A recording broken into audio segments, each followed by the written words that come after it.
Mate, thanks very much. Can I just acknowledge you and the great role you're playing, I think, in terms of leadership of the Asian communities in New Zealand and showing that people can succeed and do well, extraordinarily well. It's great to be here at Grant Thornton then. I started life as an accountant. I was absolutely hopeless, so don't hire me when there's life after politics for me, but appreciate what you're doing. I have two of my MPs with me, so Kamal Bakshi Singh, who was the first Indian member of the New Zealand Parliament, so Kamal, we acknowledge you, and Dr. Zhang Yang, who's our second Chinese member of Parliament after Pansy Wong, but again, both gentlemen doing a great job for us. So let me just run through a few things, and we can take some questions, I think, after that on absolutely anything you want. So we can answer those questions for you. But I suppose as a starting point, I've for a very long time been talking about two major effects that are going to have a tremendous impact on New Zealand, and they are really the emergence of Asia as a superpower. As Yamabel said in his remarks, actually that's what's happening. The world is changing, and our big markets are developing and changing in front of us, and they're not, the USA and Europe. They are fundamentally Asia. Not that there aren't huge opportunities in the United States and Europe, there are, but the really fast-growing part of the world, without doubt, is Asia. So that's the first thing that we've been seeing for a long period of time, and as a government and as a political party, been very focused on for a long period of time. Second thing that's been happening really has been the emergence of the internet, and people tend to sort of brush over that and don't really think about it too much. But of course, New Zealand, again, as Yamabel said, is just, we're the last bus stop on the planet. We're a long way away, and tyranny of distance has always been the really big issue for us. So how do we connect to the world, sell products to the world? And the answer, of course, to do that in a cost-efficient way is the internet. And so we now have the capacity to do that through the internet. And what that means is that we can sell normal sort of goods, if you like, and put them on everything from an Alibaba through to an eBay. But the second thing, of course, is you're seeing a big change in services that are being housed in New Zealand and sold to the rest of the world. So when I go on these trade missions I go on, it's not unusual for me now to take as many professional service people as it is to take traditional companies like a Fonterra. So that's how the internet is changing things. It's also the dissemination of information, the capacity to understand what's happening in New Zealand. It's both the power of the internet and the challenge of it from time to time. It's a very different world that we live in.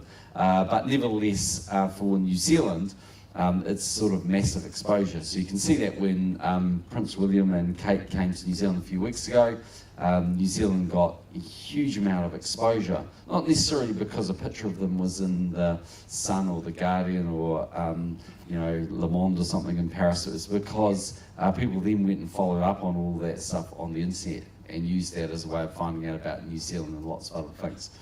So then if we just take a step back for a moment, at least, to sort of New Zealand's involvement with Asia and Asian New Zealanders. At one level, it's not new. So if you go all the way back, there are plenty of Asian New Zealanders who came to New Zealand a long, long time ago, subjected to the poll tax and other things, but nevertheless they came, and they've been in New Zealand for a long period of time. So there'll be people in this room that will be fourth or fifth generation New Zealanders that have been in New Zealand an awfully long time, but their roots can be traced back to Asia. So that's true. What has changed dramatically, though, has been the amount of Asian engagement with New Zealand, Asian New Zealanders in terms of migration coming to New Zealand, and the way we interact with all of those particular markets. So why is that changing, and what does it all mean? For a start off, I think New Zealand should be pro-migration. I think New Zealand's it's a small country. We're nowadays, just under 4.5 million people. We've got the capacity to house more people. We've got the capacity to accommodate more people, and we've become a more current sort of market, if you like, and more a realistic market if we have a bigger population. So it's not a population just for increase for the sake of it. We want to bring people that either have skills, or they have capital, or they have the right attitude to make a difference in New Zealand.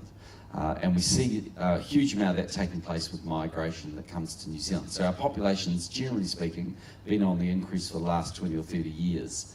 Sometimes it's running quite strong, so at the moment it's under 30,000, but it's about 30,000 positive. Reserve Bank, I think, thinks it'll top out at around about 35,000 additional New Zealanders over the course of the next few years. Other times it's been at lower numbers, but typically when it's lower, it's because more New Zealanders are leaving and going to Australia, for instance, where there's free access to the labour markets, than it is that we're slowing down the number of people coming to New Zealand. So it's typically driven off that. So for a start off, you've seen quite a dramatic change. The second thing is that we've started looking at different ways as an economy to make money and provide different services. So one of the really big changes has been around education. So of course, you've seen a huge number of students coming from Asia and coming and studying in everything from our schools right through to our universities. So that some of them have been specialist language classes, of course, but others have come right through to people just coming to New Zealand to do everything from an undergraduate degree to a PhD. So quite a massive change, and our schools and universities have realised that's a really good way of them essentially being able to have a revenue stream which cross-subsidises actually a lot of their other activities. So you've seen a big change in that space. And the government's tended to respond to that, certainly our government has, by saying, well, if someone comes to New Zealand from China and they do a undergraduate degree in New Zealand or a master's or a PhD, subject to character, which is usually not a problem, character tests, why wouldn't we want to offer them residency and eventually offer them citizenship? Because they've already become culturally immersed in New Zealand. They have a qualification which is a New Zealand qualification, so we understand it and we acknowledge it. Obviously it's our qualification, and they're going to make a significant contribution to New Zealand.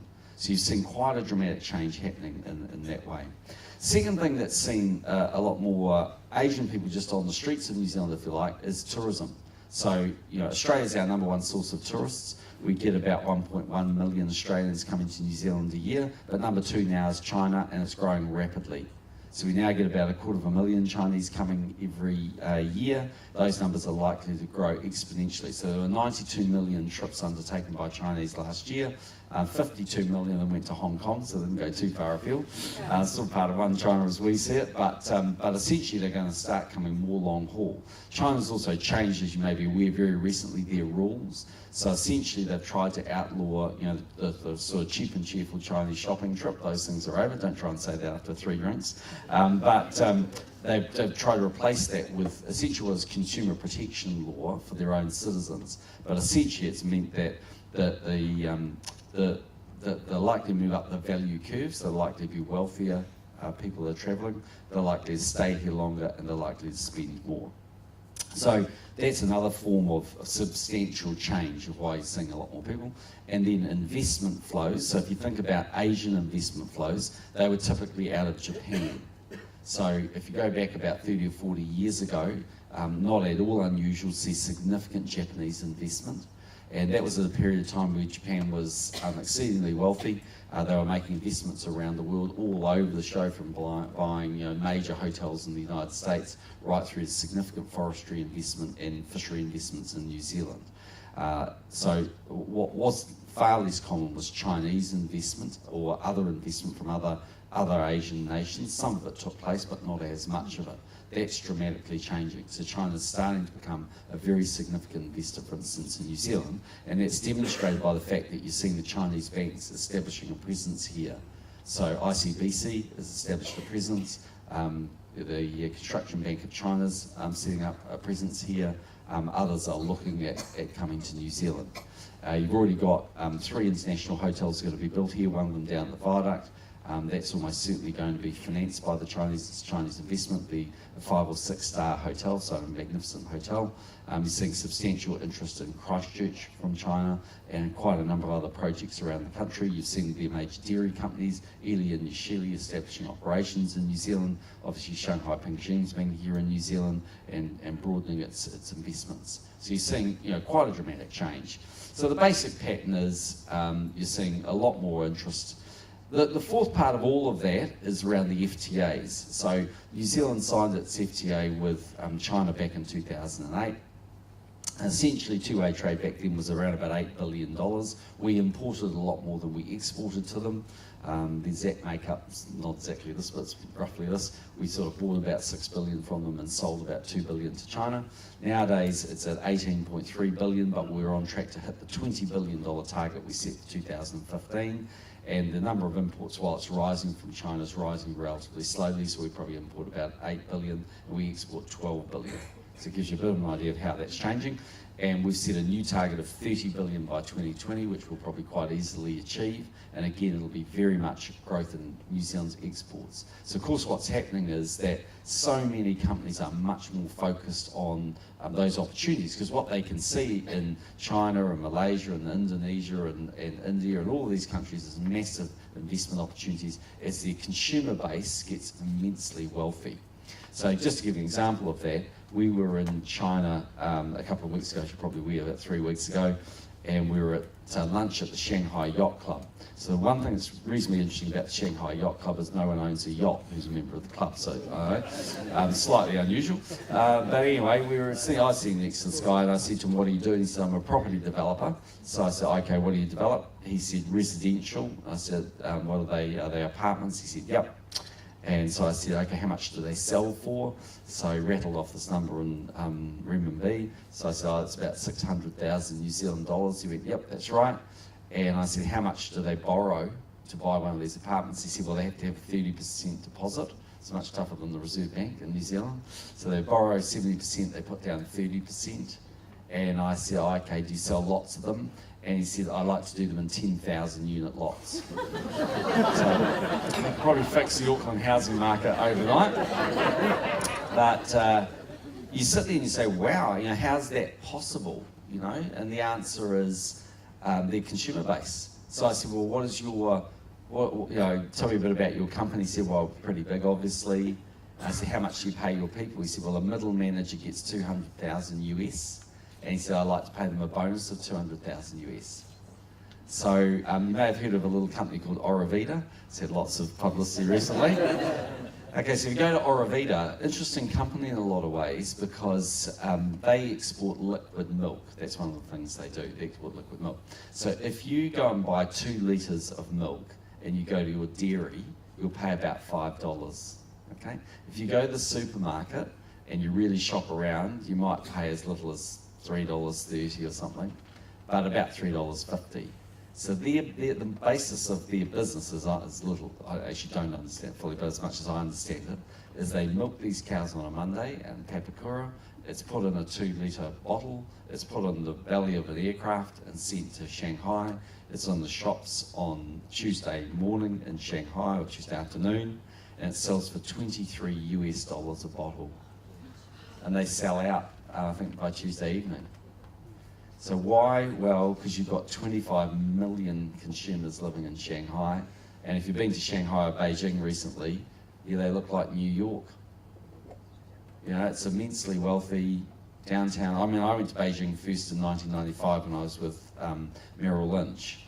And, it was quite an impressive place. I mean, we got picked up in 2 7 Series BMWs that had been stolen out of Hong Kong. It was real gangster stuff.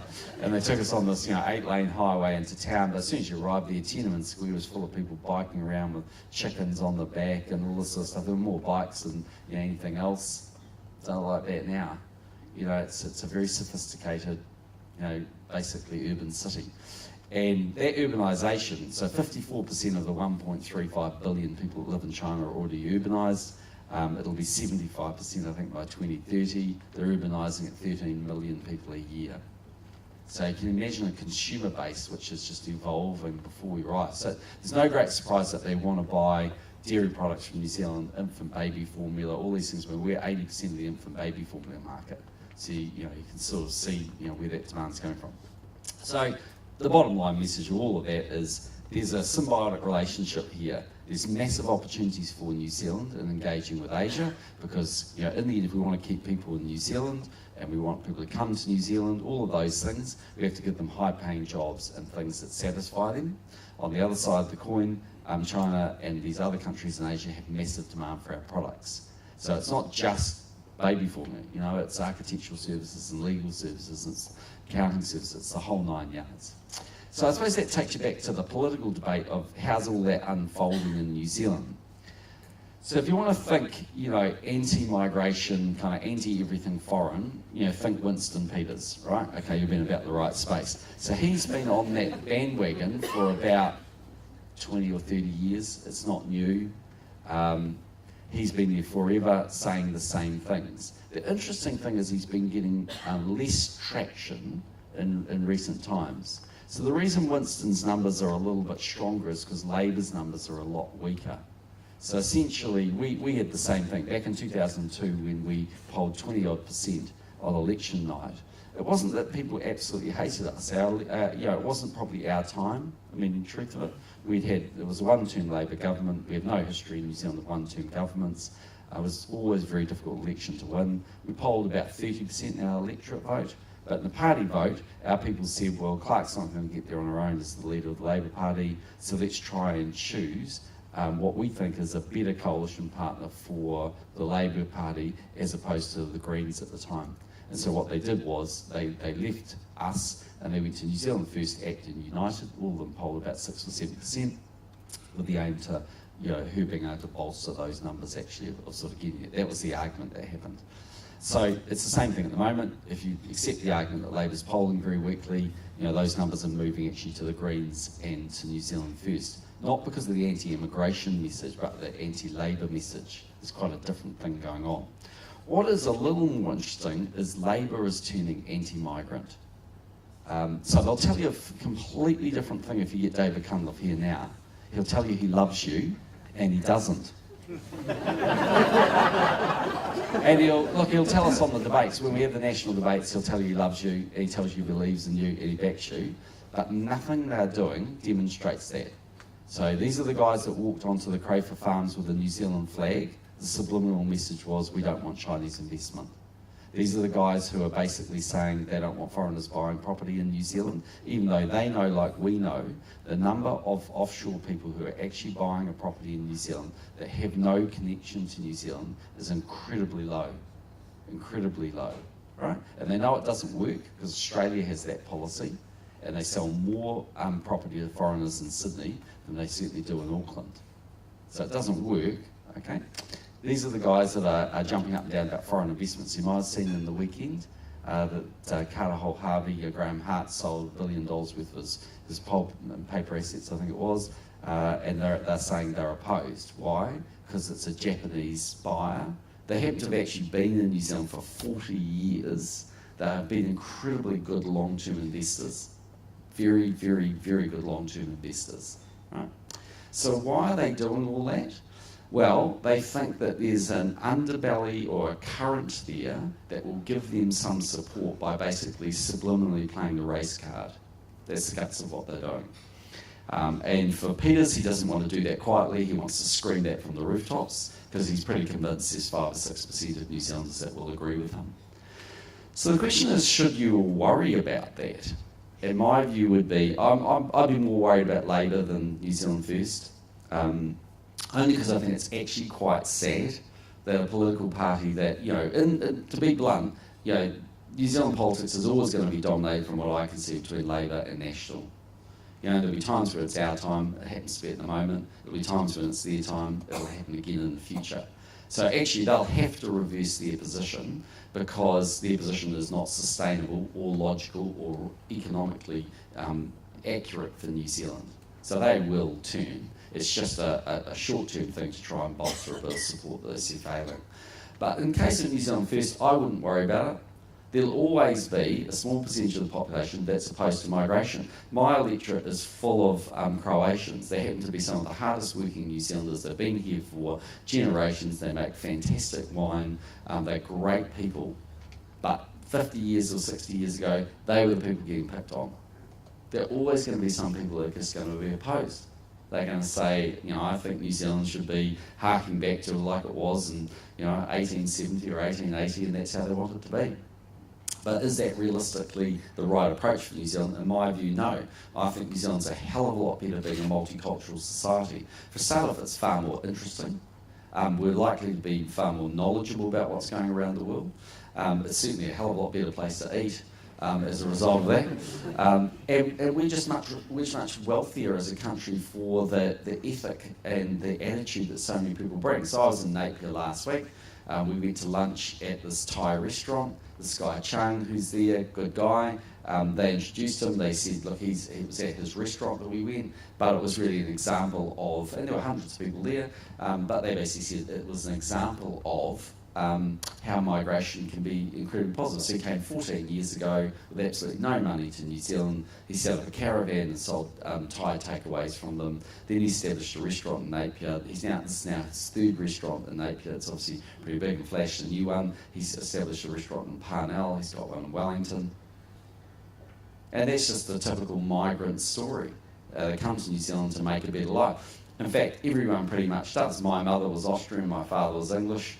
You know, everybody's a migrant at some point when they come to New Zealand. It's the nature of the place. So, you know, all I sort of say to you is you're always going to get that pushback, and you're always going to get people that are going to challenge that, and you get it in every country in the world. They might be incredibly welcoming of Asian people in Vancouver, that's true, but you still can pick up Canadian newspapers that challenge about whether migration is too strong. If you go to America and go to LA, you'll find a very multicultural society, and Silicon Valley has been the hub of sort of global thinking in the technology space, because the vast bulk of people, as was pointed out, actually weren't born in America. They were incredibly bright people attracted to these amazing, Ivy League universities, and then they've gone on and worked there. But actually, if you went to the Midwest of America, most of those people wouldn't even know where China is. They couldn't spell it. I mean, it's just a completely foreign environment. It's just a very different world. That's the world we live in. So, there's always going to be that. My view is that most New Zealanders are good, decent, hard-working people. They actually want to see New Zealand go ahead, and they think that we're doing pretty well. And we've got our settings about right. And I think, go back to what I said earlier, I think that, what we've got to attract to New Zealand is people that bring capital, or they bring their skills, or like this guy Chung, they bring their attitude. And the world's going full circle. I mean, if you look at what's happening in the PISA studies, which is the best study for looking at educational outcome of 15-year-olds that the OECD run, it used to be that Australia and New Zealand and the UK and the US was right at the top of that. There's been sort of gradual decline from all of those countries, and the places that are emerging, because they look at places as well as countries, now Shanghai and Hong Kong and others. And actually, we just sent a whole bunch of teachers and unions up there to have a look at what's happening so we can emulate some of it. And those policies we announced at the start of the year, which were about lifting achievement, were very much, in our schools, were very much based on what we saw in those countries. So I think, for the most part, we should be quite relaxed about it. I think it'll evolve, it'll ebb and flow a little bit. But, I think in the end, New Zealanders are welcoming people, and in the end they'll judge people on what they do, and they won't judge them on the colour of their skin or their ethnicity, because it would be a very sad place if we did.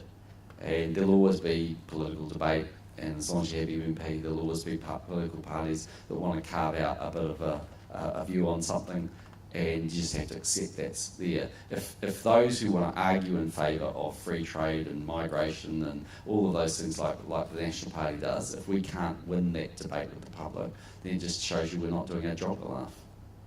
In the end, it's not that as a country we shouldn't close down debate. What we should do is make sure our arguments are strong enough to demonstrate that they're the right approach. And actually most people do. So when I go to China and we do the sorts of things we did on the last visit or the one before that, when we demonstrate to New Zealanders that we're opening up that enormous market with all the opportunities, that's popular with the New Zealand public. So what does that show you? Shows you that they completely understand that these big markets are emerging. We're not going to get rich selling things to each other. We are going to get rich selling things to this big global consumer base. And I think there's generally an understanding too that people-to-people links are really crucially important. If somebody has Indian ethnicity or Chinese ethnicity or Malaysian ethnicity, they're far more likely to have those links and draw those links in together. So I don't despair about what I see in the political discourse. It's just there. It's a fact of life. You deal with it and you make your case. But our position is very clear, which is we welcome foreign investment, we welcome foreign trade agreements, we welcome migrants to New Zealand, and we welcome people who want to come here and holiday. And I think that's the right approach for us to take.